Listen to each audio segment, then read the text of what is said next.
પટેલ છે, વિલાયત જિલ્લા પંચાયત ઉમેદવાર।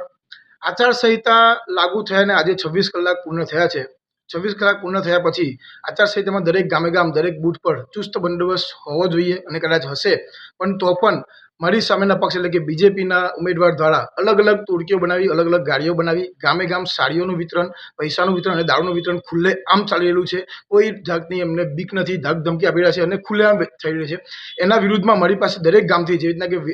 પીપલિયા ગામ છે, ચુત્રેલ ગામ છે, વૈયાલ ગામ છે અને કોઠિયા ગામથી મારી પાસે વિડીયોના પુરાવા સાથે, વિડીયો અને ગાડી નંબરના પુરાવા સાથે મારી પાસે આવ્યા છે અને એના વિરુદ્ધમાં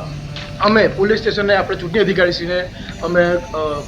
ફરિયાદ દાખલ કરી છે કે આ કાળું નાણું ક્યાંથી આવ્યું ને આ રીતના જો લોકશાહી હોવા છતાં, આચારસંહિતા લાગુ હોવા છતાં બી ખુલ્લેઆમ જો આ રીતના મતદારોને લોભામણી લાલચ આપવામાં આવે છે તો એમની પર કડકમાં કડક કાર્યવાહી થાય અને નિષ્પક્ષ ચૂંટણી કઈ રીતના થઈ શકે છે મને સમજ પડતી નથી। તો હું એટલી જ વિનંતી કરીશ ચૂંટણી અધિકારીશ્રીને એની પર કડકમાં કડક કાર્યવાહી થાય અને કાર્યવાહી કરી ને આ જે આચારસંહિતાનું ઉલ્લંઘન છે એના વિરુદ્ધની અંદર કડક સજા થાય।